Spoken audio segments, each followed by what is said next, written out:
questions, you don't, instead of looking at me, look directly into that camera. Okay. That would be best. Sure. Now, you don't have to do that all the time. Okay. But for this, for the impact of it, Sure. for the veracity, we need that. All All right. Your name is Katherine Pollard Griggs. Yes. You are the wife of Colonel George Griggs. Yes. 11 years of marriage. Yes. It's true that your husband is and has been the head of special operations under Admiral Kelso, NATO. Yes. And it's true that you were the head of the hospitality committee. Yes. You were the member of the executive board of NATO's Wives Club. Absolutely. And also that your husband's background includes NATO Defense College in Rome. Yes. Princeton class of 1959. Yes. His intelligence career, his spy career began in Vietnam. Yes. And it's also true that it continues unto this day. Absolutely, under General Wilhelm. And that your husband was the liaison between the White House and President Jamal of Beirut, Lebanon, at the time of the bombing of the Marine barracks in Lebanon. Yes. And in fact, your husband was an alcoholic. Absolutely. And probably Incredible. is to this day. Absolutely. And during these drunken stupors, he would, so to speak, blab on and tell you everything he knew about the intelligence community. Everything. Nothing was hid. No. It was like he wanted to relieve himself and unburden his heart. Yes. And so he told you everything that you now know about the Yes. intelligence community. Yes. And that you are talking about. And in fact, he told you that they knew the bombing was coming down in Yes. Beirut before it occurred. Absolutely. And also, by your association with him, you have come to understand and know, this, as shocking as this may sound to the people who are viewing this, that the United States military is literally run by sexual deviants heavy on the homosexual side. Truly. And that in the United States military, people like Jeffrey Dahmer and Kaczynski and McVeigh and Oswald and a host of other people who have a sexual deviant background, primarily homosexual, these individuals are actually sought out by people within the military, the Army, for advancement into intelligence type work because they are so easy to control. Yes. And they actually become mind slaves, and that the U.S. military, literally, as outrageous as it sounds, is a mind control operation. Yes, totally now. Totally now. They've gotten rid of the good folks, like MacArthur. Got rid of them, one by one. Good. Totally take over. All right. Let's talk about the individual who told you that we've never actually been an enemy of the Soviet Union, that somehow that's all just been a scam. Who was that individual? Well, my husband. When the first 3 years we were married, he was drinking 3 or 4 straight gins, vodkas a night, a bottle of wine, and a beer machine beside his desk. I only knew him 2 months before he asked me to marry him. He'd been married before, and his first wife was a total alcoholic.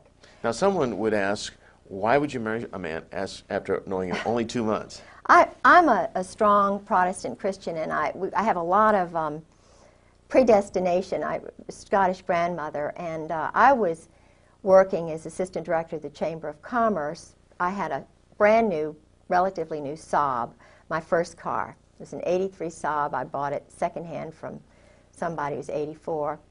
And my husband was driving an 83 Saab. Mine was a turbo, his was not. He rented part of my house. It was, I had a young doctor and his wife and 2 children who were renting the house. They were leaving before the end of the lease time, and they put the ad in the paper and told me about all these people, and I said, no, no, no, no.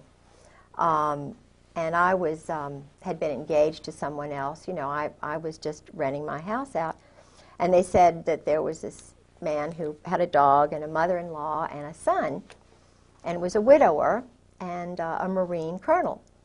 Well, and had a dog, and I said, no, absolutely not. So the point that I'm trying to make is that he was someone I was not really, I didn't cotton to. He sort of acted like a robot. He was very clipped, and I didn't want to like him. But when I heard he was a Princeton graduate, I always thought that was kind of great. When I heard he spoke fluent French, and I speak fluent French, when I found out that he drove a Saab, I drove a Saab. And when I found out that he went to the same school, high school, that my uncle had gone to, was in the same eating club at Princeton that my Uncle Ben had gone to. He was on scholarship and went to Princeton. Everything the same as my uncle, who was also in intelligence. But I didn't think about that then. I was just thinking, you know, this is God. This is too much, too many similar things. And so it overwhelmed me. And he's very, very good looking. At that time, he was very good looking. Now he's aged and he really is haggard. Had a rough life. Yeah. Yeah. Yeah. So I was overwhelmed by him. Plus, my job at the chamber was very demanding. I was doing a great job. But he said that he wanted me to retire because he wanted to make general. And the man who could make him general was General Louis Buell, because it was just a matter of having somebody who would make you general. To be general. It wasn't what you did. Mm-hmm. Louis Buell, you needed somebody Louis, above Buell to pull you on up. Yeah, Louis just happened to die, and we went to his funeral, and George didn't make it because Louis died. But his first wife had been, I'm sure, battered to death. I was battered, and, you know, but I thought it was just Vietnam and all this kind of thing. And I was trying to get him to stop drinking because I couldn't imagine how the Marine Corps would allow someone to be a total alcoholic who couldn't even carry on a normal conversation dry. I mean, he can't even carry on a normal conversation with anyone unless he's drinking. He never smiled unless he had a glass in his hand. He drank solidly. I have a letter in his own hand that tells, and this is the truth, he drank solidly this amount that I just said for 30 years. His booze bill, and they never entertained, he and his first wife, was $250 a month. And this is from the Naval Store. Now think about that. Mm-hmm. He was totally snockered, just his whole brain, and yet he's working. He is head of running half the world's Marine Corps under General Al Gray. A man who is mentally incapacitated. Totally. Unless he's inebriated, and then when he's drunk, I mean, he's in a different, altered state of mind. He can't discern anything. He can follow orders. Oh, and that's all he does. And he told me when, I mean, one of our many conversations, he was trying to, he thought I was, you know, because my family were all naval officers and I was out in the world with the chamber, you know, that I just sort of went along with this kind of stuff. And, yeah, I mean, it was just incredible to me that... How many wives of high-up military people are there, like yourself, that are speaking out? None. I mean, they're all 30-year Marine wives. They're Stepford wives. They are petrified. I have had conversations before I went public, before I went to live with Sarah McClendon, who saved my life. And Sarah McClendon is the senior White House correspondent. Is she that little old lady we see on TV asking the president those pointed, jabbing questions all the time? The little red-headed, feisty Texan who broke the Billy Saul Estes thing. She doesn't go along with the clone group of reporters who are all, most of them, intelligence officers. I think she was in intelligence because she was in the Army during World War II. And she's just a remarkable mind, and I lived with her for 5-6 months. And what's interesting is she called my home after I had called her or seen her on C-SPAN. She couldn't get through to my house. I was living there by myself. Every time she called my home, this is 1996, from March until she finally got hold of me, she had to go to another phone in Maryland to get me on the phone. Every time she called me from her house, she was told, "This is a military base, and the Griggses don't live here anymore." Now, that was my phone number long before I met George Griggs. It's my granddaddy's farm. the house that I Well, so own. your phone was being diverted. Absolutely diverted. It's electronic warfare. It's part of their deception. They have many levels, but it's all under a big operation. They have an operation now to totally ruin me. His first wife was murdered. Now, you know, some of the things you talk about here, this big operation, you've come to understand about the largeness of it, the intricacies of it, through a diary that you have. Is that right? Could you hold that diary up so we can get a look at that? And the thing that I found, this is the actual diary. Just hold it up kind of like a chest tie. Okay. There you go. And these are the actual handwritten notes of your husband. Absolutely. And they reveal an awful lot. In fact, does the military or those in the intelligence community, do they realize you have a copy of this? They do now. You know, I had a phone conversation with General Jim Joy. how long ago was this? It was in February of '96. I tried to ask the colonels. They knew I was on the move, trying to find information. And my husband had mentioned General Jim Joy. Yeah, it's hitting the microphone right there. Just Oh, go ahead. sorry. That's all right. All right. And I called General. I had to call a General Miller in Jacksonville, who was in my husband's address book, and told him I was looking for Christmas card list, and you know I needed General Joy's telephone number because one of the colonels whom I trusted, Colonel Ken Millis, lied to me. Captain Phil Holwager lied to me. And so I got this General Jim Joy, who was the one who was in the Operation Just Cause. Was it Just Cause, the one in Panama?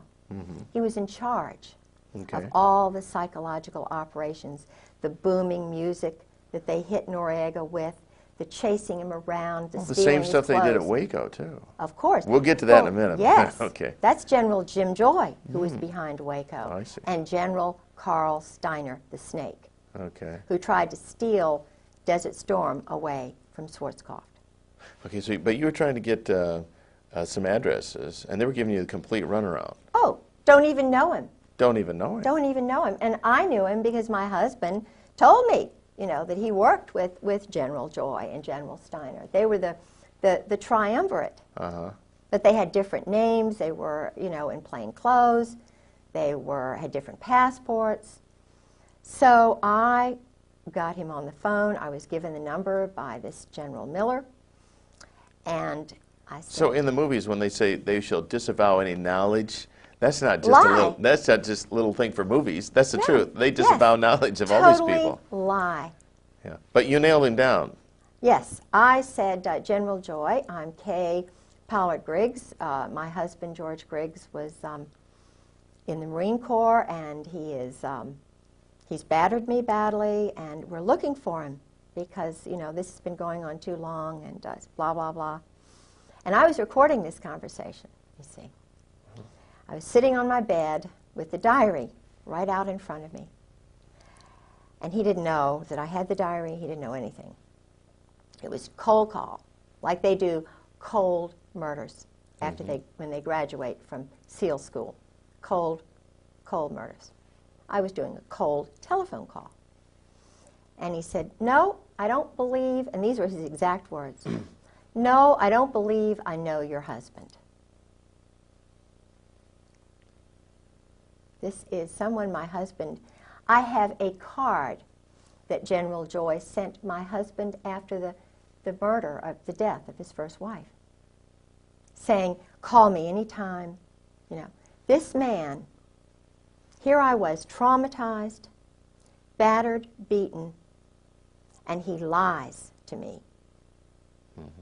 So I said, well, General Joy, that's funny, because I'm looking at my husband's diary when he was in Beirut, and you're meeting with him almost every day. I said, you know, first, before that, I said, you know, he was the chief of staff for General Al Gray. You know, he's one of Gray's boys. You know, chief of staff of Fleet Marine Force Atlantic, runs half the world, all of the Middle East. NATO Defense College? You don't know my husband? You're a general? You live outside of Quantico? Don't know my husband? I made it very clear. No, can't say as I do. So then I told him about the diary, and these are all immature adolescent males. These are men who don't know how to deal properly with adults. They lie. They're deceptive.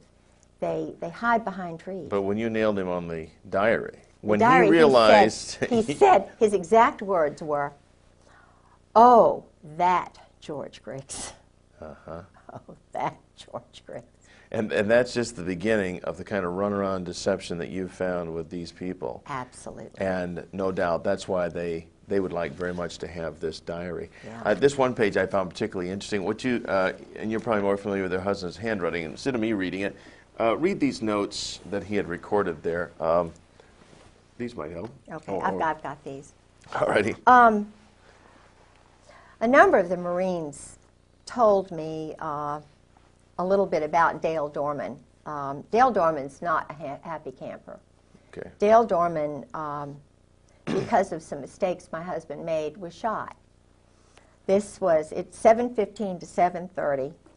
Dorman exited Riviera. That was a place, sort of a hiding place or whatever.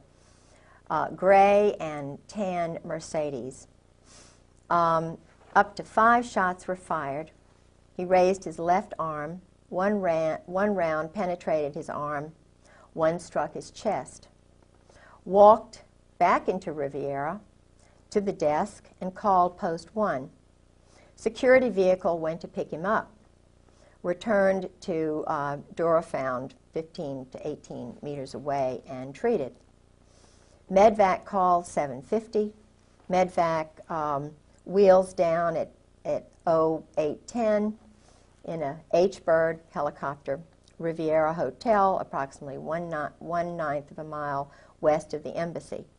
Dorman has been there since arrival, except briefly during a period of siege. He was not wearing protection. Saw 3 men in the vehicle. One leaned out back with a shortened rifle or automatic weapon. Sentry at B1 saw and heard nothing. It's just one page of the diary.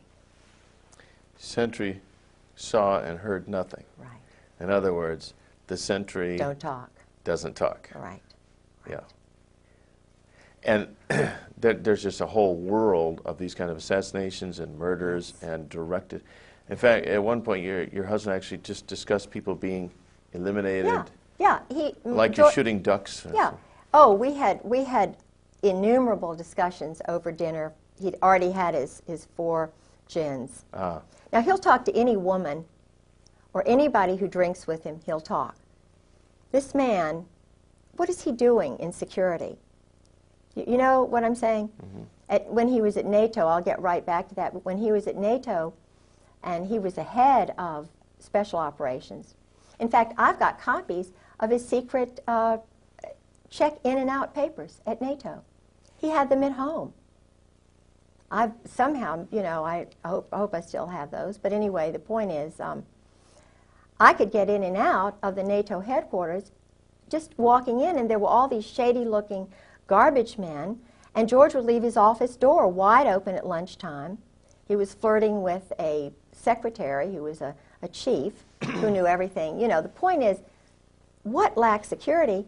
And I had to say, George, look, you have got to do something about the security here at NATO because I can walk in and out. He said, oh, just forget it. Forget it. Don't do anything. And I'm a very demonstrative person when it comes to security and honor and integrity, and your word is your bond. My culture, my father, my people believe in, in this nation, in my state, Virginia, my people, my culture, my God. This is important. You don't just treat that kind of thing lightly. So I said to him, if you don't do something, I'm going to Landis Kelso. I was in the Wives Club. She was the head. And Landis Kelso is the wife of Admiral Frank Kelso, who's a wonderful man, honorable man, wonderful woman. And I had great rapport with her. I sort of stopped an international incident with the French and the English and the British who were ganging up against the French, and they were over, you know, something that was really minor, but it was huge. And she helped me. I determined that it was a problem, called her up, and she helped me, and we diverted and averted a major thing.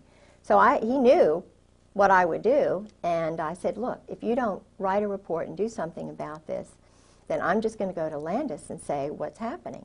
Point is that the man would, when he was in Beirut, he was sleeping with a spy and double agent Mary Clark Yost Talab, whose husband was a double agent, an Arab at the American University of Beirut. He leaves his briefcase wide open.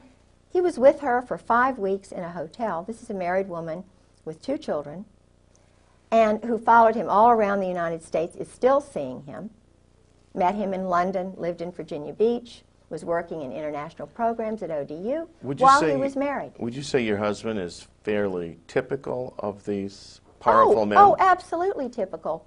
When I was single, working at the Virginia Center for World Trade, 4 of us old friends that I went to school with, Molly Holt and a few others, we would go all together to a place called Poppy's. At that time, he was Captain Jerry Unruh. Now he's Admiral 3 stars Jerry Unruh. This man, again, was married. He was running around with the tailhook crowd. I did not know he was married. I knew he was a Navy captain. I was told by him that he would be taking command of the carrier Saratoga. Mm-hmm. He followed me everywhere, even went up to Wintergreen. Now, he sent me pictures, private, separate pictures of the Israeli guys waving to him. He was a tailhook pilot, the airplanes, the jets. And he was a Mustang, but totally immoral. Totally, and knew that he would never get caught. In fact, he was in tailhook. They had a big party down at the beach, and they were doing, I didn't go by that time because I learned that he was married. And the point is that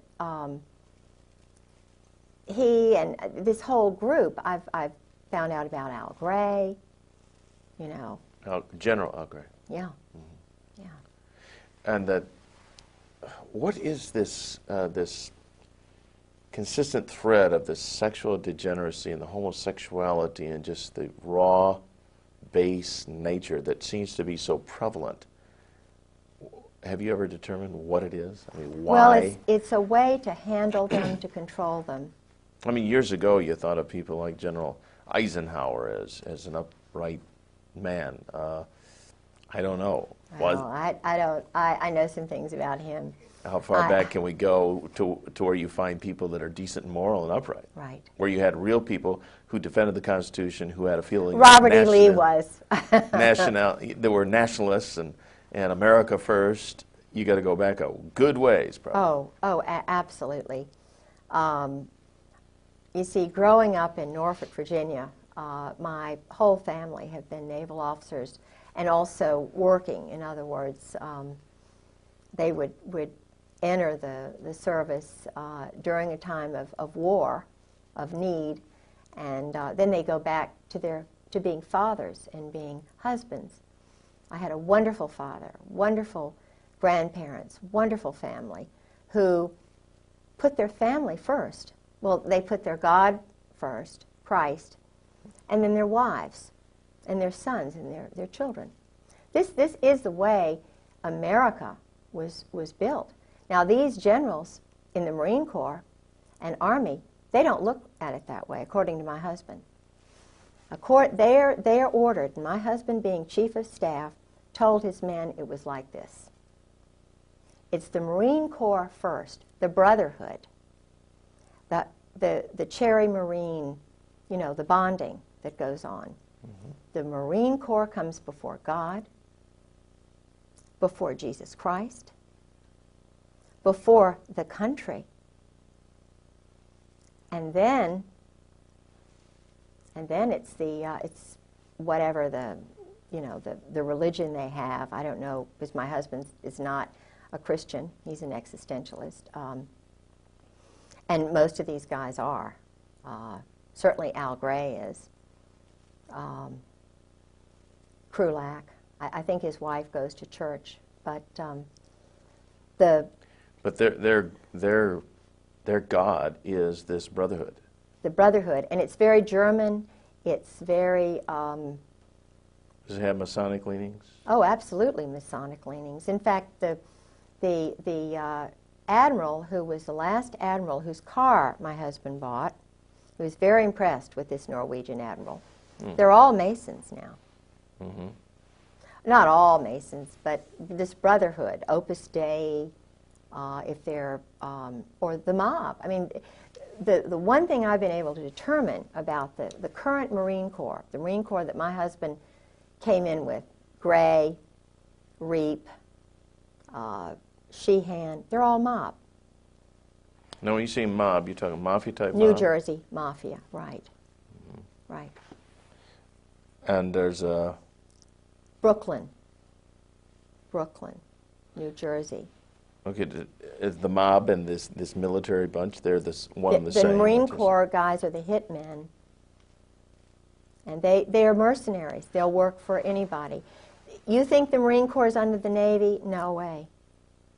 They can just as easily be under an Army colonel, and if the Army colonel meets a Marine Corps colonel, the Army colonel is superior. They'll switch hats just like that.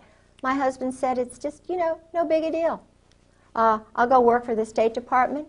I don't really. The Marine Corps is just it's like a smoke and mirrors thing. And they're run out of New Orleans. 4th Marine, Oswald. I mean, they are not on his level. He said, we've never been an enemy of the Soviet Union. They work with these communists.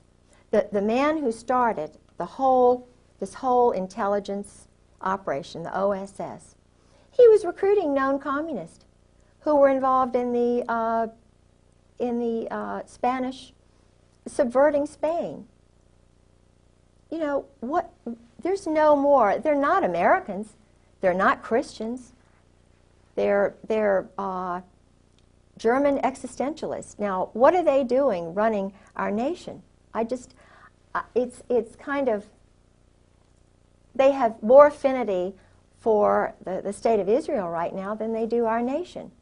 They don't care about American citizens. The judges now in the courts are military officers following chain of command orders. They're not independent judges. So all this spills over then into the political areas, like the judgeships. Sure. They're all Marines or Army senators, officers. congressmen. Sure. Who is John Warner? A Marine. Who is Chuck Robb? A Marine. They control the powerful committees. Dick Davis, Lieutenant Governor of Virginia, a Marine. His wife was, I hate to say it, well, everybody knows, in Norfolk, a prostitute. Martha was a wonderful woman, I'm sure, to him, but they were involved in organized crime. Now, I don't know, I know that our present governor in Virginia is an Army officer. He takes orders. So the question that all of us wives are asking now is, well, who gives the orders? If they're told that we, the wives, are enemies, how are the sons going to grow up? If the mothers who are teaching them truth are lied to, and the husbands are told, ordered by the likes of Al Gray, major homosexual, when he was in the, I shouldn't say this, but it's true, when he was in Marseille, the boys are called Gray's boys. He never married. Okay, the boys referring to everybody Lavender under boys, him. Everybody under Al Gray. And he had a separate organization while he was commandant that was a contract organization, getting information on on people, having them, if they weren't corrupted, corrupting them, farming people, so that he would have something on them, so that they would use that later to control and manipulate them. It's like what happened to Newt Gingrich. All of these guys, like Newt Gingrich, Bill Clinton, who've gone through the sweats, like Cohen, what happens is they get a little tiny thing that, to prove their power, how much power they have. They use guys like Michael Isikoff in Newsweek, or their little clones, you know, like Woodward and Bernstein, who are operatives. Okay, they're former military too. Well, oh my goodness. They were, I believe it was Bob Woodward. It's either Woodward or the other one. Bernstein. See, I knew some British intelligence people. And I was told the whole story about how he was running around with Peter Jay's wife, who was the ambassador to Great Britain. And this man was sleeping with Peter Jay's wife. And there was a movie, I think Jack Nicholson was this guy. And this was her story about what she went through while her husband, the columnist, was sleeping with the ambassador's wife to get information on what was going on in Great Britain. Now this is the team that broke Watergate. So what were the motives? Of course, Watergate was horrible. And Nixon had something like 60 military JAGs alone working for him, doing dirty tricks. One of those JAGs was Ernest Frank Reynolds. Changed his name to Ern Reynolds. He came to me. I was farmed. Tim Hunter, an intelligence army operative, came to me with this story about, oh, you know, hard luck, you know, Saudi Arabia, and I was in the army, and I have this friend who can help you out with your legal case. He's a really good guy, you know, Ern Reynolds. And if you meet him, I know he'll do some free legal work for you. So I was staying with Sarah, and I didn't have any money, and but I took the little, you know, the train into Fairfax. He met me in his Volvo station wagon with his jacket on. I didn't know what the big 4 meant on his leather jacket. And he took me to his... what did it mean? 4th Marine. Oh, okay. Yeah. Operative. Mm-hmm. And he had the most fantastic apartment. See, I'm a big book person, and I love, you know, reading history and everything, and I'm impressed by people who read, who are intelligent, who are wise. You have a master's yourself in? Scottish history, and undergraduate in Virginia history. Okay. I worked on the Dunmore papers. I studied with people like Ian Cowan and Geoffrey Barrow and Tom Devine. These are scholars in Great Britain who are experts on the Reformation, and my interest was Mary Queen of Scots at the Reformation, and also Lord Dunmore, who was the last royal governor of Virginia, and I was working on the Dunmore papers too. I see. So you had an interest in, I mean, this guy's layout impressed you. Yeah. He's a real intellectual. Yeah, and he was divorced, you know, a sad story and everything. Mm-hmm. Worked for the Justice Department. Mm-hmm. Was supposedly a whistleblower. Mm-hmm. Supposedly a Christian. So this guy's really going to help you out? Oh, yeah. Oh, yeah. Boy, did I buy into that. It's like the old story, I'm from the government, I'm here to help you. Oh, yeah. So I caught him sneaking around my house at 2 o'clock one morning. 2 in the morning? Yeah, and of course I'm most gullible in school, you know. So I'm trusting, I'm a Christian, and I always look to the good side of somebody. I see the good little part. It took me about 3 times. The guy had my original documents that had just been in my briefcase under his car seat. He invites me to a cybernetics conference in Champaign, Illinois. I leave Martha Roundtree's apartment, and it's arranged so that all of my things are in his safe little car, and we're going to his parents' house in Roanoke. And of course, you know, you can't take all your things to the cybernetics conference, because I was going home. But this is a smooth psychological operations guy. I mean, he is doing psychological operations on a woman in Champaign, Illinois, who is the lover of a German spy, who he's been writing letters to her, and he's showing me these letters. The guy's perverted. I mean, he's writing Susan Parenti these letters, you know, like invading her mind, and, you know, why are you... And Susan's written him 2 letters or 3 letters. She's very beautiful, and he's got pictures. But he's sharing these letters with a group of men, 7 men, one of whom is head of intelligence, is head of computers and the intelligence for the Army, Ron Jarmuth. Now, Ron Jarmuth comes right out and says, I'm an anarchist. You know, I mean, his family are New York, old Zionist Jews. He met his wife in, I think, in a kibbutz. You know, I mean, he's a nice, personable guy, but when you say to somebody like me, I'm an anarchist, just so blithely, and you know, and he's always over at Ern's house. And Ern's got a picture by his bedstead drawn by a man who's a known homosexual whom he met when he was at the University of Virginia, who was the chaplain at Hollins College, who my best friend was there. And she said, he's a well-known homosexual. And I'm thinking, what is a picture of Ern Reynolds doing being painted when he's young by this known homosexual? And then I find out that the man who enlisted him in the Republican Party, he was doing dirty tricks for 7 years for the Republican National Committee. I mean, dirty tricks. Underneath this man from West Virginia who was a homosexual, and left all of his money to Ern's son and took his son on a trip. Now, and Ern is a lobbyist for homosexuals. He's just, you know, working in the Episcopal Church. He's got a group of women that he meets with at the seminary. I'm sure that my case, my profile, he's probably got charge of it now. He's the expert on Katherine Pollard Griggs, but he's not. The guy is absolutely not grown up. But he's a thief.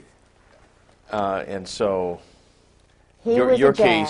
your case just got stonewalled, just got sucked into a memory hole by a guy who was acting under orders to Sure. you get Katherine Griggs under your control, and that's that. Sabotage her. Sabotage, yeah. Sure. And he stole your documents. Sure. And Sure. Sabotage me. Turned on me right in the middle of the commissioner's hearing. Laughed at me when I cried. You know, this is a guy who hates women. And the interesting thing is I went to his family home, and he had a wonderful mother. And he told me that his father battered his mother. His father was in the Marine Corps. And there was a picture of Chesty Puller in the basement. Well, that fits the profile, though, Yeah. doesn't it? I mean, if his father battered the mother, which he grew up in this dysfunctional environment. Totally dysfunctional. So when he hit the military, or he was noticed in college or ROTC or whatever, so here's a guy who is susceptible to mind control. Sure, he's to got, be developed. Yeah. I think you used the term for budding. He was recognized as a potential bud, Yes. and he's moving up the ranks. His roommate was from New York, was a Zionist, and he was an outcast at the University of Virginia. An outcast. Yeah. Why would he be an outcast? He felt he was an outcast. So he had this roommate, and I don't know, this man who was the homosexual from West Virginia. And we had to go by through his town, and, you know, the guy died. But this homosexual was a friend of the homosexual at Hollins, who was a chaplain there at Hollins College, whom I met. We had lunch with him one day. The father had the picture of Chesty Puller, and so forth. Well, Ern, I knew he was trying to sabotage me, and so forth, because I had already had Alexander Robinson come down from Princeton every other weekend, my husband's teacher, who was also a Marine, whose family brought over the Saudi royals, who was one of my husband's teachers, and I caught him walking around my house at 2 o'clock in the morning. I overheard him talking to my best friend's mother saying, now we just, undercutting me. We just don't know. Kay is just under so much stress, oh. And he's a very handsome, very dignified guy, Went to Columbia University, was in Algeria, that area, with the Marine Corps. Then went into the boys' school, the Hun school. He's an intelligence, without a doubt. His brother-in-law was Bill Eddy, Colonel Bill Eddy, who was I believe it's the brother-in-law. I've got to get, his name is Eddy, and it's Bill Eddy, but he was the translator for the Saudi royals during the Roosevelt administration. And the Roosevelt, the New York crowd, was trying to steal all of those countries away from Great Britain. The Balfour Declaration had sort of come in, and there was a guy named Moose, not the present Moose, who has the Africa desk at the State Department, who's an African American, but this was a guy named Moose who helped the State Department steal Saudi Arabia away from Britain, because Britain was allowing the Saudis to be Saudis, to keep their religion, to keep their culture. Right. They were not trying to kill people right off the bat, So George is part of that OSS crowd. And their stock and trade is just murder, assassination, Absolutely. creating conflicts, phony baloney wars, Yes. conflicts, Yes. for the purpose of making Selling weapons. money, Drugs, drugs. controlling the drug flow. Now let's talk about the drug flow in the United States. Yeah.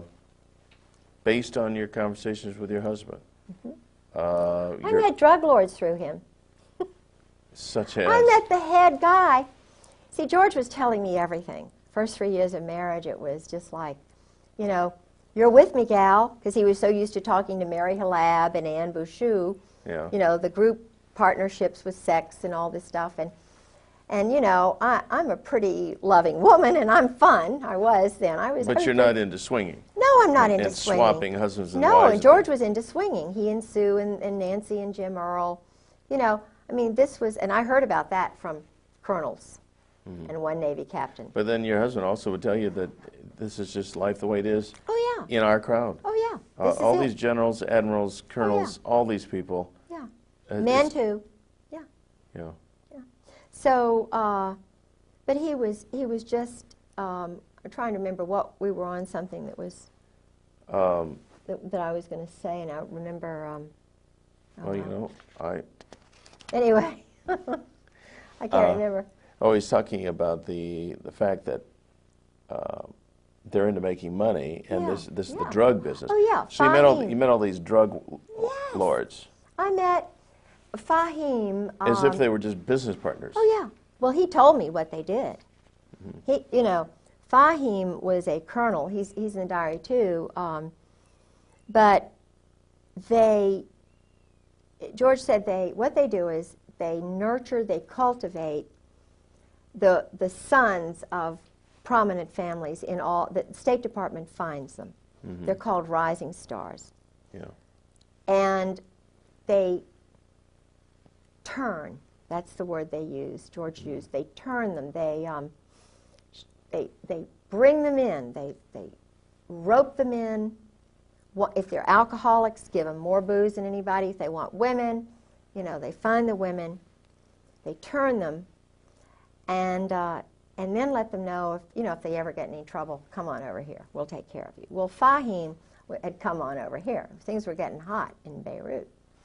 He was a Catholic. He was very prominent family, And he was going in hiding up in Maine. I remember I had his number, and I talked to his sister.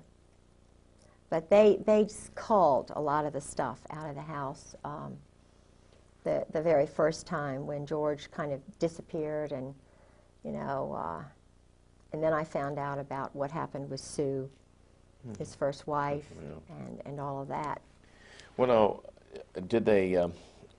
Did you come to learn how drugs actually come into the country? Yeah. I saw a news piece one time where a pilot who was in prison alleged that they actually landed on military bases with huge planes loaded with dope. This is how they all brought them in, the Norwegians, the Brits. The drugs, you see, they would come down through Burma, Turkey. They'd come through the Bekaa Valley. The banks were in Beirut. They were in Panama, Mexico, in St. Thomas, after, the laundering of cash. You see, cash, that's why some of the banks in New York, you can very easily find out who the drug lords are. Barry McCaffrey, I saw him 2 weeks ago, and he said something he let it slip out. He's an Army general, He said, we haven't done any more or any less in the last 5 years. Now, in terms of the war on drugs? Yeah, no, they're just holding it. The word he used, I think, was holding it. It was a word that you could tell they'd used in briefings. They were the guys who were doing the drugs are military officers. In fact, doing the drugs meaning controlling them. The flow. Oh yeah. In fact, one of George's best friends, Colonel Ray Moore, I suspect that Ray Moore was from the gang, the ghetto area in California. His wife was a very good friend of mine, Charlotte. She's dead? No, he is. Oh, he is. But when George would sort of disappear. Your husband? Yeah, all of a sudden they would appear and be in the house. Calm me down, take me over, exercise, do all this mystical stuff. And it was really funny because they came back from Mexico, and George just happened to disappear, and they were right there, Well, Ray Moore, all this stuff, I knew about his background, and I started thinking, what's going on in Mexico? Why the heck is Ray going down to Lake Chapala? And he would talk about his day. His day would be going out with the men, playing golf, going to this spa with the men, They were doing deals, going to Guadalajara. And there would be Tom Reap, another former chief of staff for Gray, going to Mexico. There would be Ken Millis, another temporary chief of staff when George's wife's funeral took place. There was Ken Millis. Now these are guys who are part of what we call the Brotherhood. And they're all going down to Mexico. So what's going on in Mexico? Ray's one of these guys who wants to sit in the sun. He doesn't want to go down there to Mexico and do all that stuff. Mm-hmm. But he did. And he got cancer all of a sudden. And another guy got cancer all of a sudden, right after he got out of the Marine Corps. No. Not to diverge from what we're talking about right now, but did your husband ever tell you anything about any disease warfare, like giving people sicknesses and? Yeah, that's part of. He called it ABC, NBC. It was something like nuclear, biological, chemical, ABC, atomic, biological, chemical. They call it biologicals, and. In fact, I'm not going to mention his name because this is a guy who's really a good guy who's scared. The word they use is shitless. Excuse me. But that's the word. This guy is petrified. Because? Because he's doing that work. The chemical? And biological work. The Marine... You mean the laboratory work or the implementation? subterfuge, deception in the Middle East. Okay, and they use He's a Marine Corps colonel. disease-causing drugs? Absolutely. And then how do they administrate them? In missiles and I mean this is an elaborate big business. Like Peter Kawaja, Marine Corps guy, who's working in plain clothes at one of the plants in Florida. This is why George is in Florida. This is why they're all down in Florida, because all of this stuff is being. We manufactured the chemicals and biologicals that were in Iraq. Now, if you don't believe me, you don't believe Peter Kawaja, a Marine Corps colonel, he says they killed his wife, I believe him. He worked in one of these factories. It was supposedly a candy factory where they were manufacturing deadly, deadly killer things. The Marine Corps, Al Gray, Krulak, Carl Mundy, he's in the CFR. He was in Ken Millis's class, who was the chief of staff, the one who controlled me. You know, I went to his mother's house in 7 Mile, Ohio. Flo, his father was a German Nazi. I'm not saying that, you know, being a German Nazi is bad, but he's part of this group.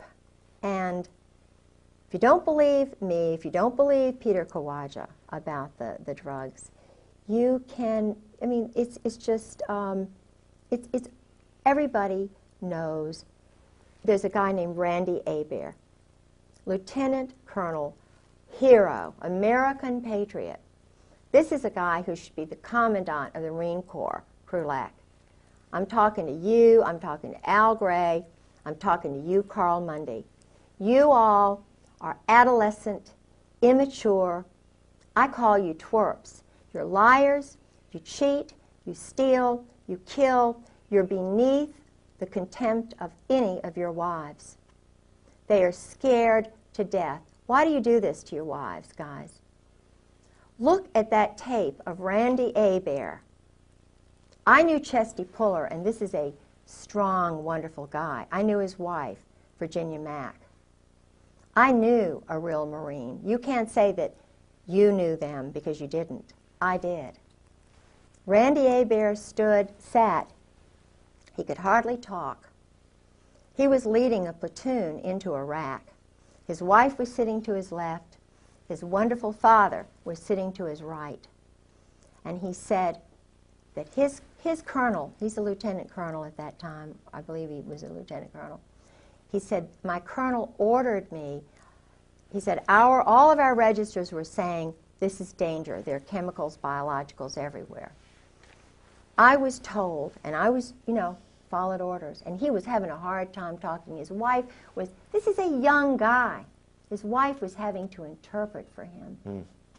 He was crying. He'd been turned on by you guys. He said, on those canisters, on those boxes were American flags. Those were American biologicals that we were walking into that killed me, that you, Gray, and you, Scrowcroft, and you, McFarlane, and you guys knew. You, Ed Wilson, best friend of my husband. You all sold to Saddam Hussein. And not only that, I talked to the man who trained the woman who was sent over from Iraq to learn how to build the biologicals and chemicals, the plants. She was trained here in the United States, and you all know that. And Randy Hebert's testimony says everything that I could say 1,000,000 times better, because this is a man who's a real man, unlike the generals, unlike the colonels. This is a real hero. Now, is Randy Hebert, is he still alive? I don't know, and I hope and I pray to God that he is. Because this is the man who should take over our Marine Corps, or his wife. That's why they don't have any women in special operations. because that's why they don't have any African Americans. They're too honest. They're too strongly Christian. Now, the only guy I know who is involved is a homosexual, and his buddy is an Israeli agent. And they are lovers. They're a pair. But well, now, he's now a colonel, and he is under the guidance of Ken Millis.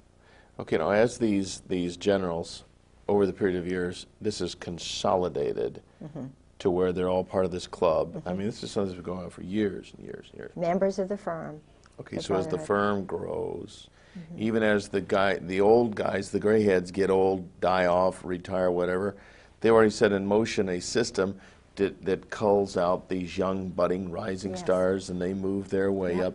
Well, then, in time, it consolidates to where no one is in this unless they're in the club. Absolutely. So is your conclusion, based on what you know from your husband's revelations, reading his diaries, this sort of thing, is there anybody in the U.S. military, the Army and Marines, anybody in the level of, you know, your generals and your colonels, is there anybody who would not be in this club?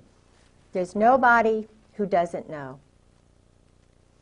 In special operations, I would say, and I would put money in the bank on this, not one of them is not a party to this. Is not a. Once they get that bird, Colonel, that bird, they go through an initiation ceremony. This is not a, and my husband told me about that too. What's the initiation ceremony like? They get them drunk.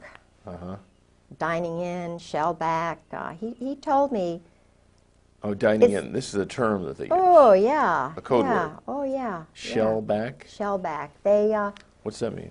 Anal sex. But they get them really drunk. The guys who are that way do it. It's a group situation thing. And I was told by two colonels who said, you know, it's normal, Kay. This is just what we do in battle, you know. This is just good old boys? This is just what we do, Kay. They get drunk and they get drunk and they ejaculate. They beat each other off. You know, it's awful. Now, I'm not God, and I'm not going to judge them and their souls.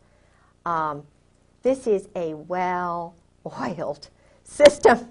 And when you've got the commandant well-known as a cherry Marine, which means? Bottom. They're the bottom. The Navy guys are on the top. Think about this, because Walter Chrysler in Norfolk, each port has a hierarchy. Wealthy at the top. Walter Chrysler and Phil Hornthal. Everybody in Norfolk knows that. Where'd they meet? In the Navy. I was engaged to Jack Mace when I was at the Virginia Center for World Trade. He ran the Maritime Association, the Shipping Association. Always dealt with the labor union guys. Always all male banquets. And I couldn't understand why, you know, I was engaged and I couldn't even go to the 1,000-man banquet. You know, had a big argument about that. Rock Hudson, where did he meet his guy? Navy. Jim Neighbors, Navy. All of these guys, Navy. So they're tapped for whatever it is, acting, singing, you know. The point is, Liberace, you know. Was he Navy? I believe he was. I know that he was, someone told me that he was a friend of one of the guys in Norfolk. There was a ring, a VMI ring of men in Norfolk, and I knew they met once a month, and some of them were married, some of them weren't. But they were all Navy. They were Army, Navy. In other words, it was kind of a group of men in Norfolk. And then I found out that the organizations, like right now, the Al-Anon is run by homosexuals. The Better Business Bureau. The Community Fund, which is the, I forget what it's called now. I'm so old, I'm 55, but it used to be called the Community Fund. That guy. Jack Mace. you know, and I'm wondering which one isn't. You know, I mean, they all are, and the guys know it. So what's going on here? You know, they know it. Old Dominion University, the Clyburn, intelligence family. He was well known. 2 reporters on the Virginian Pilot who do the very important columns and so forth. I mean, it's just, so I'm saying, who's making the decisions to do this? They're military. What is the reason behind it? Why do they keep the wives out of the loop? So when people suggest that the United States of America is becoming a modern-day Sodom and Gomorrah, absolutely, without this really is not just a broad generalization. No. That this club, as it's grown over the years, and then placing and promoting the key people in every strata of life. Right, banking. Then the whole thing, not only the military is run by degenerates and top heavyweight degenerates. People who are moral can't possibly move their way up because they don't qualify. They kill them, they get rid of them. But they can't be controlled. No. One example, I was the executive secretary for the Virginia Center for World Trade had a board of the most important, supposedly the most important leaders who were picked out by Jerome Weiner, Jerry Weiner. I was a shill for that. I had, you know, done a lot of great things at Old Dominion. They wondered why I did it because they don't understand Christians. And he knew I was a worker, so they hired me to go over to the World Trade Center, the Virginia Port Authority. I had an office in there. And Jerome Weiner, what's interesting is Mary Clark Collab worked for him. Okay. The girl who had my job, who was a normal woman like me, because there were a few who were not so normal, like Bobby Bray. Not the Bobby Bray who ran the Port Authority, but another Bobby Bray. He was very nice, but he was a known homosexual who worked with Weiner. But his secretary was pushed out of a window. Now, it was all hushed up. Of course, she committed suicide. Yeah, this was a young mother who had a baby who knew too much about his money laundering.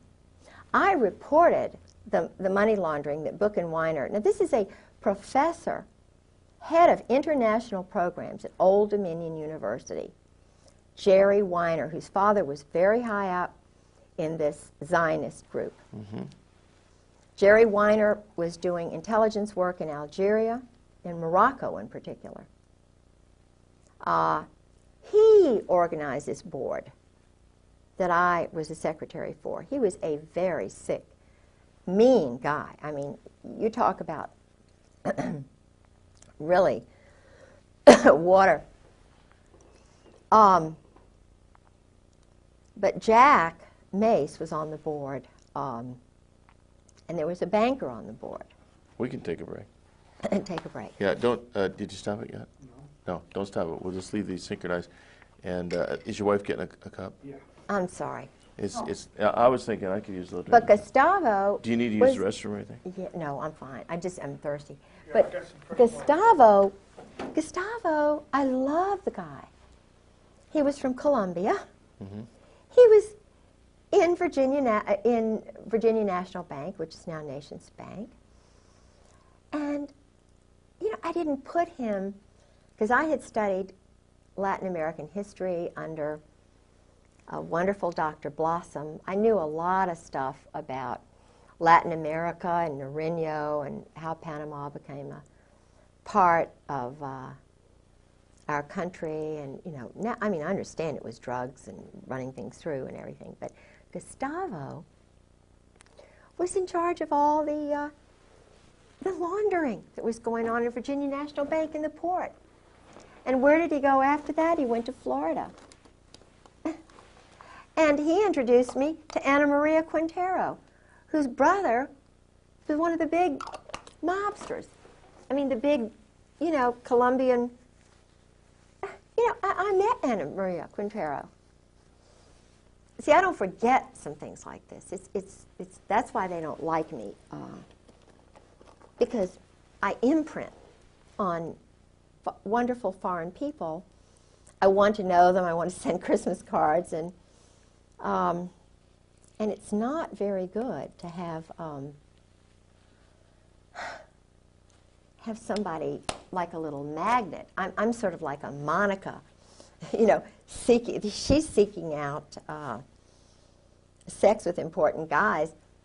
I'm wanting to meet people like that from different cultures because I want to learn about them, because that's what Christ said. You go out and you minister to the people who are foreigners. You don't just spend your time necessarily with the home people. You need your home people as a base. But you need to go out and find out truth and spread goodness everywhere. Truth is goodness. Truth is light. And that's what Christ is all about. You're not afraid to learn truth. You're not. Thank you.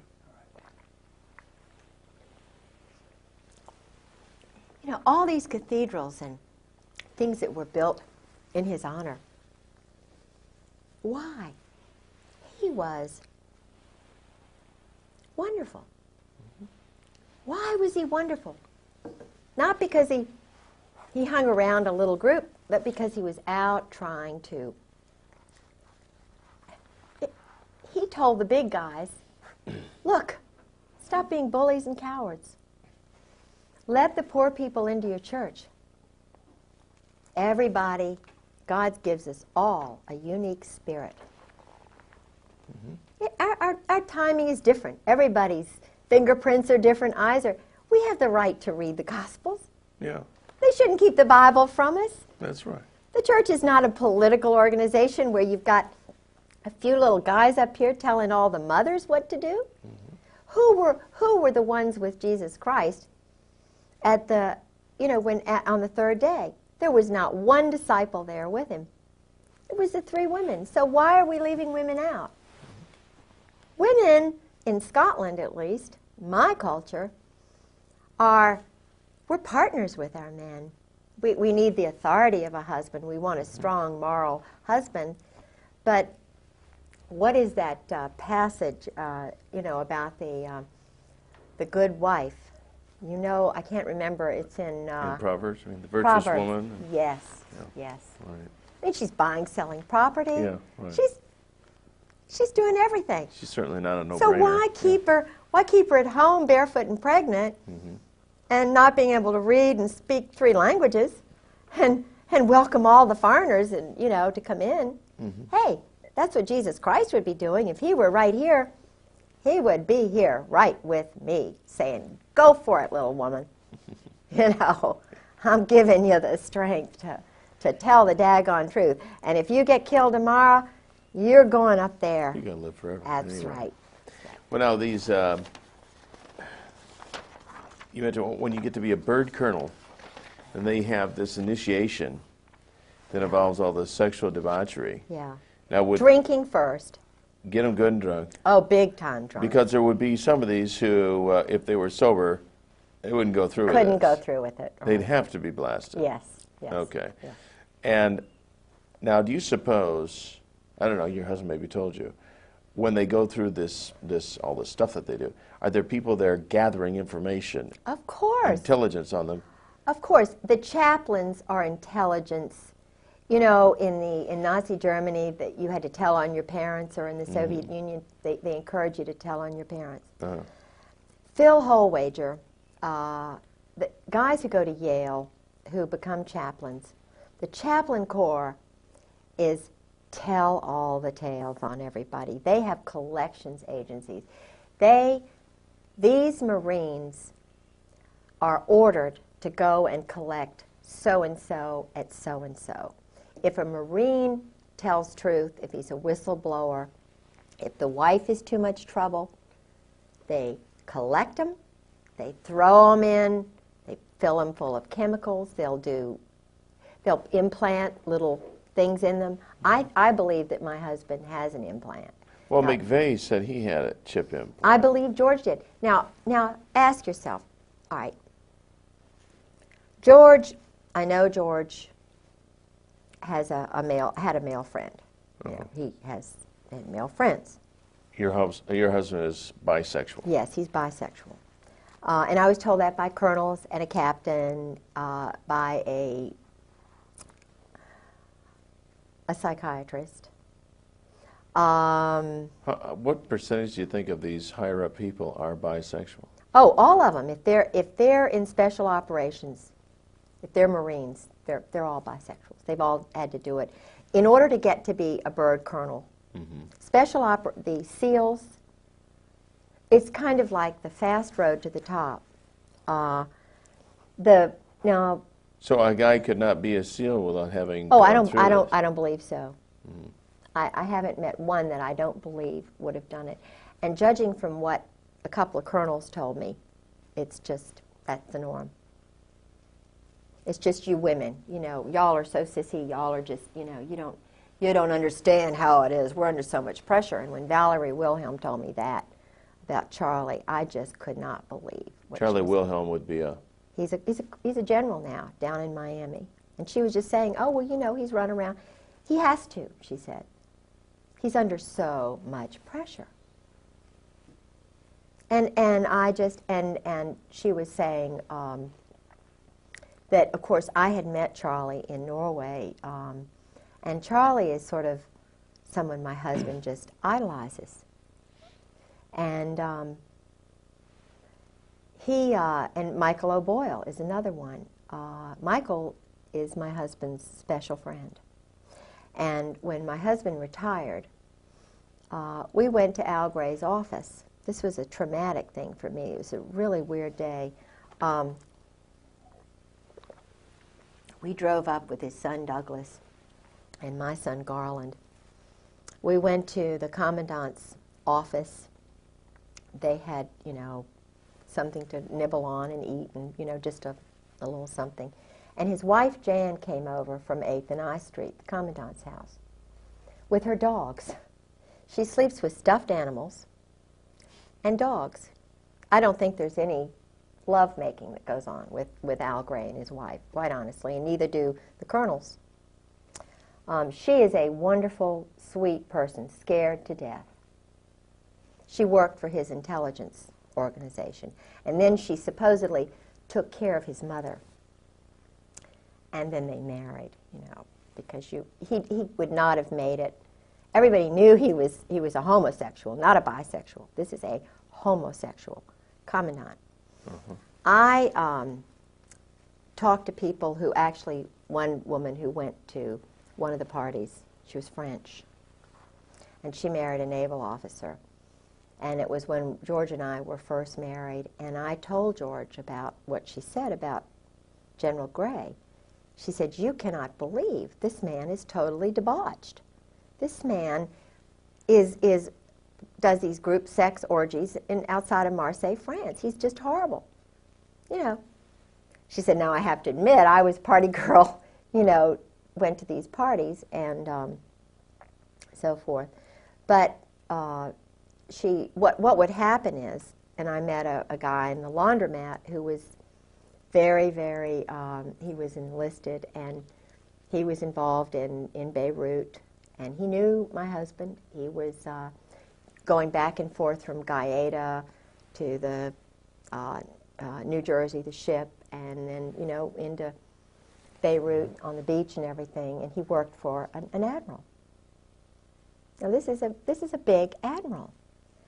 And the admiral would go to these parties at this big mansion outside of Marseille. What they did was they invited the wild girls, the secretaries, because this went on in Indonesia. My husband had a secretary. Anne Bouchou's husband, Hank, was sleeping with the secretary. My husband was sleeping with the secretary and Anne Bouchou. They were doing, because my husband's wife wasn't there, so they had their little ménage à quatre. And of course, my husband was sleeping with Anne Bouchou, who's now, he says, a lesbian, you know, but he was sleeping with her, and, you know, called her right after his wife died, the night, you know. And I found the telephone numbers and, you know, her address and her birthday and all these letters he was writing. Isn't there a disease that runs rampant with these people? Yeah, yeah. So, but Al Gray, this guy, would guard the parties. Now, how does that make a young guy feel who's got a child? He's guarding an orgy with Israelis. There were Israelis at these parties. Intelligence people. Intelligence? There's not intelligence there. There's perversion. There's psychological, you know. These guys are abnormal. They're adolescent. They're not full, complete people. They can't have normal. Anyway. So he's guarding the parties, and he says, the secretary, the girls come in, they stay till about 11. They're all nude, all nudists. The Earls, Jim and Nancy Earl, my husband, Ty Kroll, most of the chiefs, nudists. Makes it easier, you know, to see the little, you know, it's terrible. They're nudists in the sense that... Yeah, they're a nudist. Okay, so they have whatever. Freedom. Mm-hmm. Oh, I see. Freedom. It's really kind of religious, isn't it? Yeah. With them. Yeah. But the girls, the women leave at about 11 o'clock. This is what he said. I mean, I knew the girls were there because I'd already talked to the French girl. And he said, well, you know, what they do is the women leave at about 11 o'clock, maybe 1 o'clock, and the guys all stay around there. And it's just the ritual. This is what they do. So, and then I found out. These are the guys that send their boys to war. Yeah, these are the big guys. Then I found out, because my husband would mention this guy and that guy, you know, that he went to school with. Bob Edwards is involved with this stuff. But the guy who recruited him, Charles Caddick, who was a well-known homosexual, who was the, quote, head teacher but the bodyguard for the Saudi boys. See, the Saudi boys were encouraged to do this, to corrupt them. They were corrupting Muslims who would not have done this ordinarily. The parties at Aramco, they would give the young boys, get them really drunk, and encourage Muslim sons to do this kind of stuff. Muslim sons who would have a strong tendency toward morality. Yes. And to abhor this kind of conduct. That's right. But if they could get them drunk and loaded enough that they would do this one time, then they would gain a controlling edge on these guys. And who do you think did it? Charles Caddick and Borland, these guys, Alexander Robinson, Cheeseborough, who was the headmaster. The Saudis bought Russell House at the Hun School in Princeton. They brought over Mohammed Faisal and, you know, Saud, Khalid Saud. They didn't really go to classes or whatever. And who was the young man who was partying with them? My husband, George Griggs.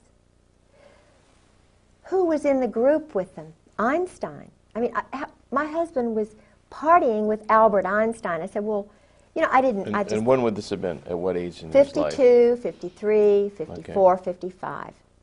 I believe he said that Mohammed came over in 54. It was right after the murder, the poisoning of the one who was really good. Okay. So your husband would have been a young guy, 18, 19 years old? Oh, he was only, when they first got to him, he was in high school. So he was ninth grade. And he would be there? He was at the school with these homosexuals. They sent his parents to California. Got him a little Boy Scout job, his father. He didn't see his parents for 8 solid years. And this is amazing. I see. So then the transference is these people become your parents. They're the ones you look up to. Yeah, but they're doing things to you. Sure. They're sodomizing you. Of course. And Albert Einstein was actually... Was in that homosexual group, bisexual group. Absolutely. Camus. Sartre. Now, Camus did not, I don't believe my husband actually met Camus, but Camus was a lover of his French teacher at Princeton. Not Todeve, not the one who helped him with his paper whom he had an affair with. And I was told that by normal roommates, whom he had later on, and by another roommate. They knew George was doing this stuff. George was, he was a cheerleader. He was a French major. Were there any other young teenagers from that particular setting Yes. that were also being cultivated? Bob Edwards, who's a Marine Corps colonel, was part of that group. And my husband met with Bob Edwards in high school. Bob Edwards went on to Fort Benning. He was in psychological warfare. In fact, he was involved with the subterfuge in after I was injured and my husband socked me in the breast, and I had to have surgery because he'd already broken a leg, and I was starting to document the violence. But I'm such an upfront person, and all I wanted him to say was, "I'm sorry, Kay, I did this." But I was trying to do like they said Rosie Greer did. You put a mirror, if you're battering your wife, you put a mirror up in front of yourself or a photograph, and you try to imprint the lower brain, because I wanted to save his soul. I mean, this guy had murdered his first wife, battered her to death. I mean, he dragged her body back. I mean, it was just, Sue had a cerebral hemorrhage. That's too much for me to get into. But he was doing that to me, and I stopped him from drinking, thinking this would stop the battering. But I started taking notes, taping things, you know, while he'd go in these rages, because I wanted somebody to know. I wanted somebody to help me so I wouldn't die. And I'd had surgery, I'd had broken bones, and I was trying to reach out for some help.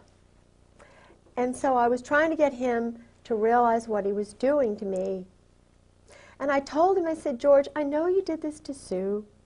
Do you really want me dead? You know, this is..." So, but he started getting scared, and he was cool. Did he ever admit to you that he was responsible for his first wife's death? He came, he said, he admitted that they didn't get along. He admitted that he didn't love her. That he battered her. He admitted that he'd hurt her. He admitted that he dragged her body back after she supposedly collapsed at dinner. Now, this is a 200-pound woman. You know, she's huge, because she's not happy. She's sleeping with her dog. She doesn't sleep with her husband because he's too busy sleeping with other people. He doesn't find her attractive. He's sleeping with Nancy Earl, and, you know, I mean, it's just the most crazy. And she loves him because, you know, he's handsome, and what is she going to do? She's never worked a day in her life. Her mother loves him. It's like me. No, who would believe you that a handsome, wonderful guy, you know, oh, but George is so nice. So, and this is what the wives go through. They know that it'll be hard. So, the guys just, what George did was, he had clout in the State Department, and they knew that I just loved showing people around. So he would plan something that I just had to do. I would be hooked, like a hook in a fish. And he had some dignitaries who came over from, where did they come from? They were parliamentarians from, I think these were from one of the Latin American countries, Panama. And of course we had to go to Richmond. So I had to stay overnight with them, and George didn't want to go with me. And it just so happened that Bob Edwards, his Army colonel friend, invited him to come up and meet with some of the guys, you know, at New Hope, Pennsylvania, or Bucks County, or wherever it was.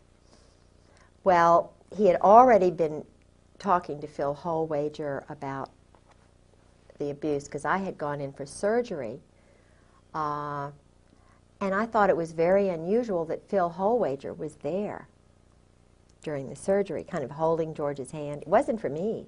It was to make sure George didn't fall apart, to make sure that the doctor, I didn't say anything when I was under sodium pentothal, you know, covering George's ass, excuse my French. But he was the chaplain at Fleet Marine Force Atlantic, and was the chaplain for Sue's funeral. He knew what George had done. And he runs around on his wife, you know, he's playing golf all the time. He and George were playing golf with this single woman, and I found out, and I said, what are you all, you know, he's the so-called chaplain, and he went to school with Gary Hart. He was a classmate of Gary Hart's at Yale, and, you know, a colleague of Pat Robertson's. That's why he, you know, not that saying that Pat Robertson does that kind of thing. I don't think he does. I'm sure he doesn't, but they went to Yale and so forth. But so George was a violent man, and he started knowing that I was sort of going to do something. So he started doing certain things. And, you know, now looking back, I can see why. Because of the violence, he wouldn't have been able to use his .45 anymore if he'd been convicted of battering. Yeah, he would not have been able to use his pistol anymore, carry it. So they wanted to make sure that he was protected. So the wife has got to go. The wife is way down the totem pole. It doesn't matter what wife, and that's the reason the wives are so afraid, the Marine wives. And they all talk cryptically, and, you know, they even talk outside the house. Talk cryptically. There's code words and double meaning words. And yeah. What's 10 p.m. Saturday TV? Your satellite, remember? Don't we got to switch it to? No, it's Saturdays. Sorry. Sorry. Sorry, okay, I'll remind you. I thought Okay. we used to talk about earlier. Yeah. Okay. Well, actually, I think this pretty well sums up this segment. Unless is there anything you can think of? I can see where we'll do this again sometime as this develops on. Tomorrow, let's see, tomorrow's Sunday. Monday, what we'll do. Is it always, if we make a copy of this, so there's two of these? Yeah, in sure. case something happens Absolutely. to you and yours. Sure. Okay, we'll make copies of this stuff tomorrow. Don't lose that. No, no. But this is interesting. It talks about sabotage, subterfuge. This is the standard Army book teaching men to lie, cheat, steal, be peeping toms on women. Now, if they don't allow women in there and they can peeping tom all the wives they want, they don't need movies, pornography. They, you know, and they go on all the TADs they want. TAD is a... Just take off, just tell their wife they're going. And they can lie, because it's all secret. We don't have to tell our wives anything. And it's intelligence, it's work. Oh, it's intelligence. Yeah, sure, it's intelligence. That's interesting. But this is really, I mean, you know, this is full of, and this is just a mild SEAL commando T-shirt. Can you hold it up to the camera? Yeah. For me, That's a T-shirt that a SEAL would wear. Yeah. Oh, yeah. leave it up for a minute. I played Nancy Drew, Miss Marple, and I infiltrated, if that's the word you could use, the SEAL reunion this year. They spent a lot of money showing off, you know, jumping out of helicopters, and, you know, probably $100,000 was spent. I don't know how much, but I mean, the military was providing the funds for this little game on the beach at Fort Story. Yeah. And then there was, each one of the teams has T-shirts, which all sexual. Yeah. You know, all about, I mean, think about every weapon. The driving motivation is sexual. of all this stuff is go for it. Yeah. So I went to the party. I took my life in my hands. I called a couple of friends and said, if I don't come back, I'm at the SEAL party, and I'm going to pretend that I'm a SEAL wife. And I'm going to go to this drunken party. And of course, I have an Eagle on my car. They tried to get me to get rid of it. So you can get access. So I went in there, and you know that 90% of the people there were men. They didn't have wives, this party. And the women that were there were probably... Yeah, a few wives, but feeling very uncomfortable. So I sort of got in with some of the older SEALs. Did your husband ever mention the name of Lieutenant Colonel Bo Griggs? No, but I know who he is. Mm-hmm. But he has a lot of Army friends, not that he doesn't know Bo Griggs. I'm sure that Bo Griggs is well known to some of these guys. Mm-hmm. I believe he's Army. Could be. I'm sure he's not a Marine. I know he's not a Marine. Huh. I don't believe he's a Marine. Okay. But he's a guerrilla. He's a commando. Yeah. But his name didn't come up as anything in intelligence. No, my husband was way above Bo Griggs' level. My husband mentioned people like McFarlane and Crow. Crow was his tennis buddy, I think, you know. Haig. Alexander Haig. Kissinger. The Victor Krulak. See, Gray is the control guy. Gray and Joy. Mm-hmm. Joy's big guy but Joy lost his job at Morale, Welfare, and Recreation, I believe, because I told somebody, maybe that I didn't think wasn't because of me that he lost his job, but they made him move on somewhere else. Uh-huh. Because he was at Morale, Welfare, Recreation, which is kind of a money laundering thing. They run all the officers' clubs, all the recreation. It's not a private. I mean, it's all run by the military, even though it's supposedly not military. Mm-hmm. And they give the good old boys these jobs. I mean, he was probably earning $200,000. Their retirement for a colonel, my husband, just the retirement salary was $50,000, $60,000. Then they give them these other jobs, so their income is $200,000, $300,000. Mm-hmm. Now, that is not right. But it would certainly purchase loyalty. Oh, definitely. They all get swimming pools behind their house. Who's ever going to bite the hand that feeds that good? No, nobody. Dirty business, you know, but all of the captains and all of the admirals know this and wink. And it's sick, It's just really, really, really bad. And this is taxpayer money.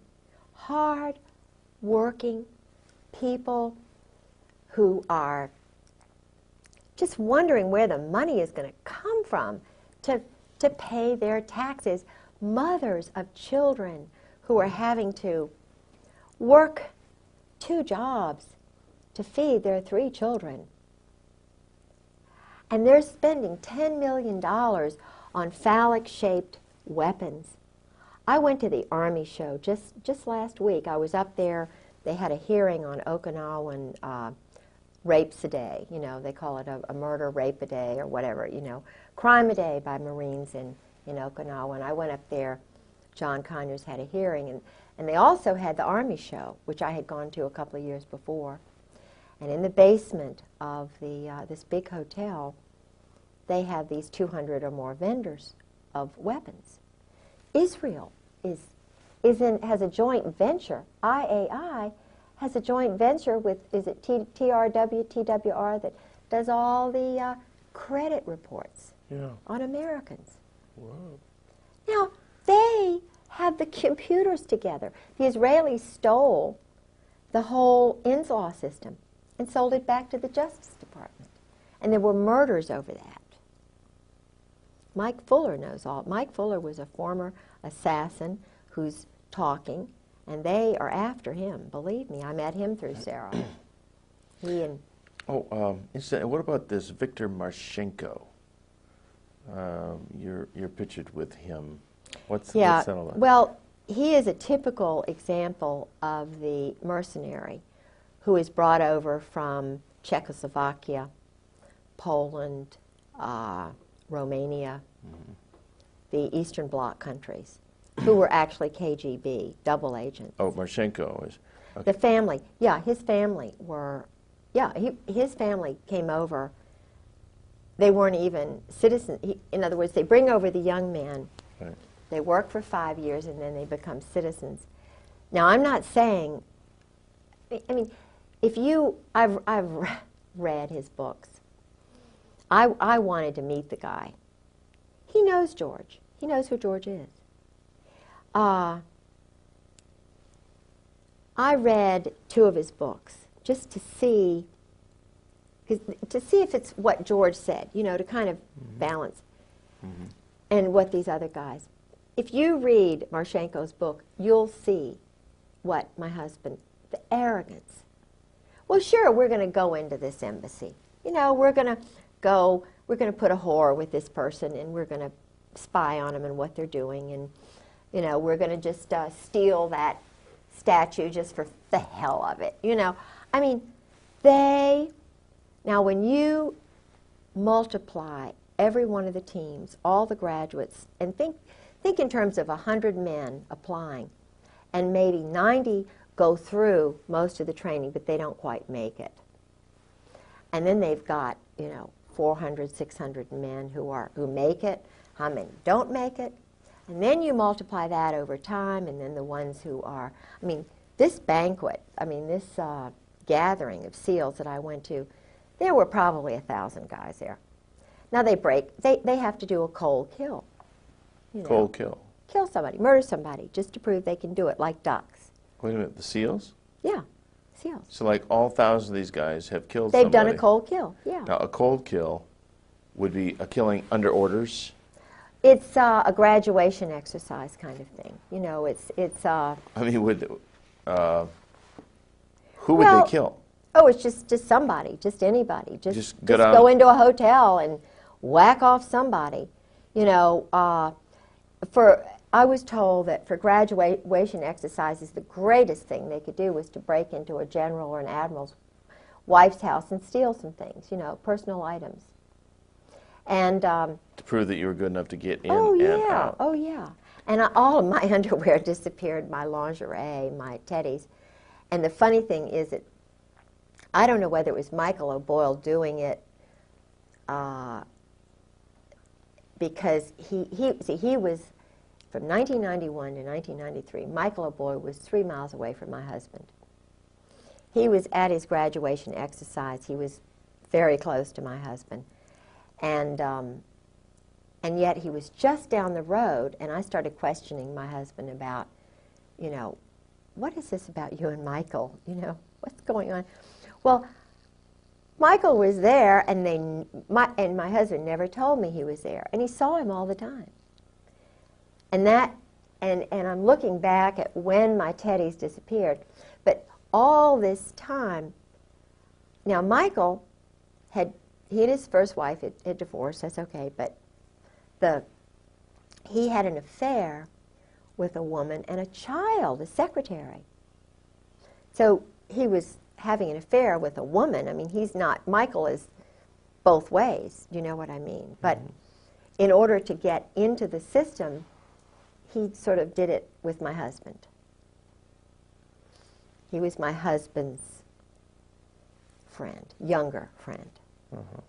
And that started when he was in the 7th Fleet under Krulak and Buell in intelligence on the ship.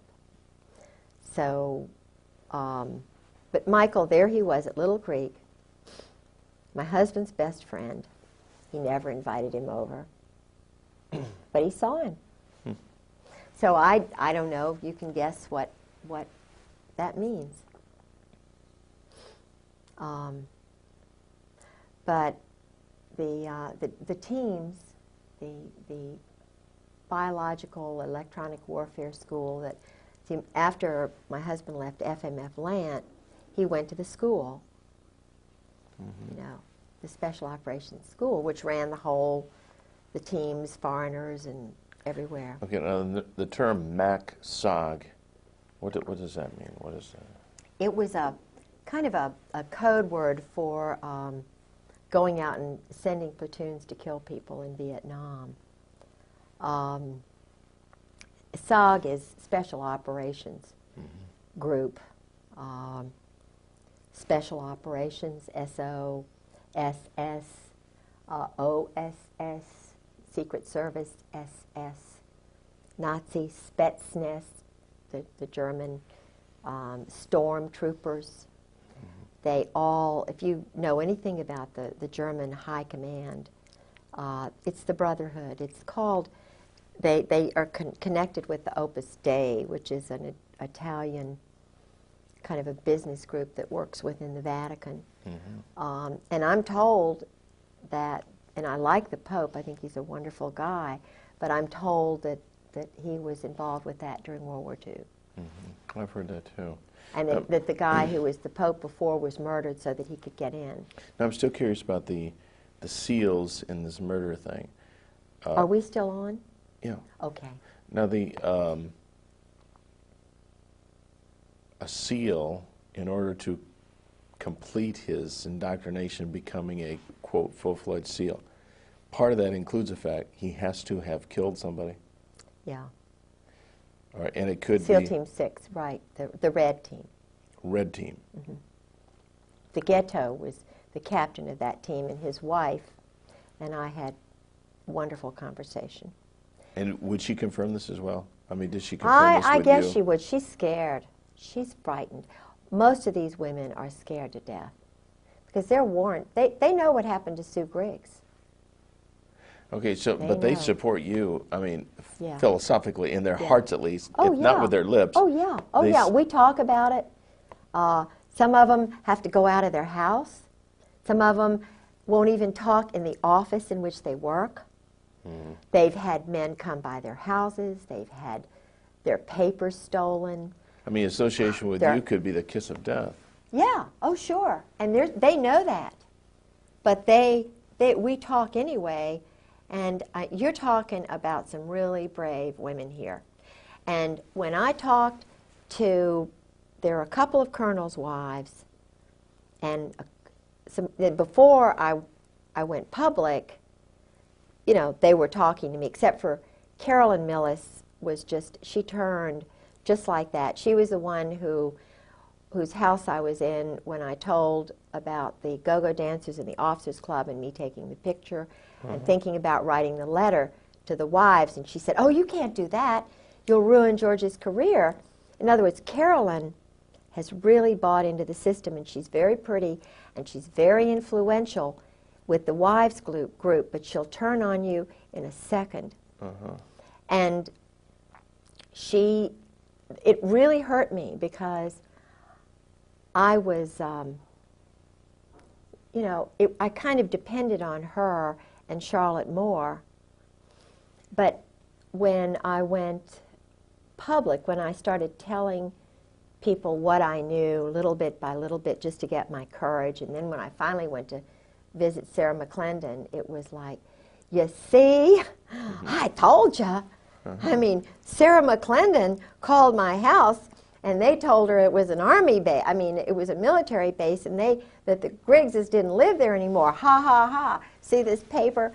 You know, then I was totally shut off. But until that point, I went in to see Peggy Sheehan. You know, we had tea and food, and he was the head of NATO SACLAN. And his wife, Peggy, said, Kay, this is so strange.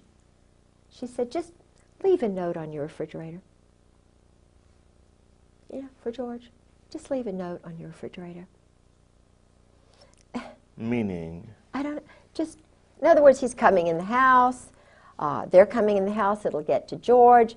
This is SOP, standard operating procedure. You know, just get used to it, used to being battered, used to being...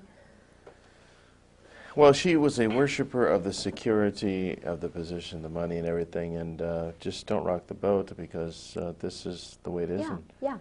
And we don't want it any differently. No. I mean, they could If desire you it have more. to divorce your husband, then, you know, that's just the way it is. But it's cold calculating, and yet so un-American. So un-American. I mean, I know what Americans like because everybody in my family were you know, World War II. My brother was a briefer for the SACLANT staff. He went on to be a medical doctor. You know, I mean, this is not, of course, he got out as soon as he could. Well, you know, people who love this country and love its history, I mean, are just completely confused.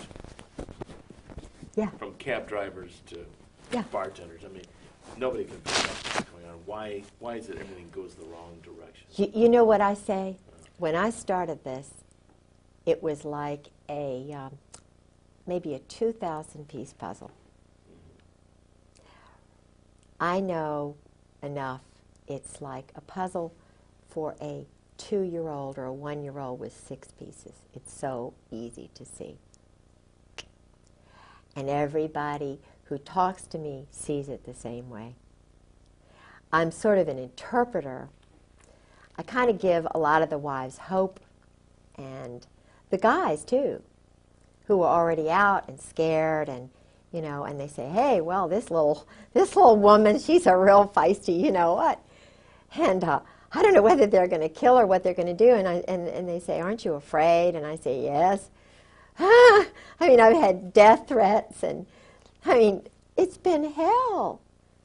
But truth and light and what these other women are going through, the hell they're going through, being put through hell because their husbands are cowards and bullies. I mean, people who dress up in black, who hide behind trees, who shoot people from behind, who break into houses and steal their papers. This is in the Constitution. You don't break into someone's home. You don't steal their papers. You don't try to destroy the core that God has given them when they're born. Mothers have sons, and their sons are 18 years old, and they were telling them, join the Marine Corps to be a man? It's not a man. It's not a man who does this. It's a pervert. That's why they're not joining up anymore. That's why they're not signing up. They're having problems with retention because the mothers are finding out. McVeigh's mothers talked. Unabomber's mothers and brothers have talked, you know. Guys like Colonel Ron Ray is talking, who was Timothy, what's his the new boy who refused to wear the UN uniform? Oh, Michael New. Michael New? Yeah. These are the heroes. Michael New is the MacArthur. Randy Hebert is the future Patton. These are the leaders. These are the Americans, and there are a lot of them. There are hundreds of thousands of them. And just like in the days of Jesus Christ, these modern-day Sadducees and Pharisees are saying, oh, we're going to kill Jesus. We're going to get rid of MacArthur. We're going to get rid of Patton. We're going to get rid of New. We're going to get rid of Colonel Sabo, murdered him. We're going to get rid of these guys one by hey, but everyone, this is physics, everyone, like Sue Griggs that's murdered, Sabo who's murdered, the wives who were murdered, Ron Brown, there are 100 people who spring up and say, now you got me to worry about. This is why these guys have got little places hidden all over the place. They're training all the guys to just say, oh, well, the American citizens are bad. But the guys they're training are also gonna wake up to what's going on. It's Caspar Weinberger. It's Henry Kissinger. I mean, Walt Whitman Rostow. Eugene Debs Rostow. What's going on here? These guys aren't even born in America. What's happening here? They're training mercenaries now to run, flip around, we'll kill on an order. Not killing because people are breaking into our homes, not killing because they're bad, but just we want to control this country. That's what George told me. It's political. The military, the Marine Corps is a political arm of a group that wants to run everything, control the drugs, sell the weapons, keep the weapons flow going, and this isn't what guys are going to sign up to do. Their heart's not in it. They're not going to even do it for the money. They'd rather die than have hit squads come after them, collection groups from Great Lakes. They have a group of Marines who goes out and collects guys who have gone to their psychiatrist and they're a little bit talking too much. They get rid of them. But they're not told why. They're just told they're enemies or they've done bad things. So they don't, it's kind of like they don't, so they won't have any guilt and culpability. They make it cold. Just get rid of this guy, okay? Okay, get a promotion, get a new car, get some stock. After my husband did what he did in Beirut, I found these stubs. He got all this stock. You know, AT&T, major stock, just thousands of dollars worth of stock. And it was from a company that was like a quasi-government company, all on a sheet of paper. And of course it was big time stock. And that's how he was paid off.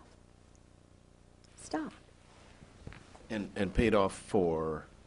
For doing criminal activities, selling weapons, going through Tel Aviv, the bank in Rome, selling the weapons illegally. The Israeli agents are the middlemen. And all the money's going to Israel. It really is the truth. Mm-hmm. The money, not just the money that is given to them free and clear, but all the the black budget money that Meyer Lansky's group started back in the 40s has been growing and growing and growing. It's like a pyramid scheme. And the Jesuits, I've been told, are really controlled by this group now. I don't, Now surely Ollie North is a good guy. No, I think he was farmed. He was, but see, Ollie was involved in Vietnam with the JAGs, covering up a lot of the stuff that was going on. He was involved with a major case where there was a Marine, George told me about this. See, George was involved with a lot of the cover-ups of Marines who went crazy. Like, remember this, A Few Good Men, was it A Few Good Men? It was a movie about a Marine colonel. They murdered a guy from, Jack Nicholson played the colonel in this movie. Oh, yeah. You remember? Yeah, and he went on trial. Yes. And a George good guy was the chief of prosecuted. staff who tried to cover this up. My husband. The true story. The true story. My husband was the guy who was covering this up. They were so arrogant. And it was the woman who was the JAG who got this thing going. It was not the Navy JAG, because he was going to cover it up. He was just a loose kind of guy. And if he had been the JAG, then it wouldn't have been prosecuted. But it was the woman who was working with him, because she was a woman, who got these other guys off. They were targeting these other guys. I mean, they would have put him in jail just for a little bit and, let him out. But the point is, this guy was murdered. And the colonel laughed it off. It was down there in Guantanamo Bay. And George was the chief of, it was Al Gray. Al Gray. That was, just that one alone. And Lone Tree, they were involved with that.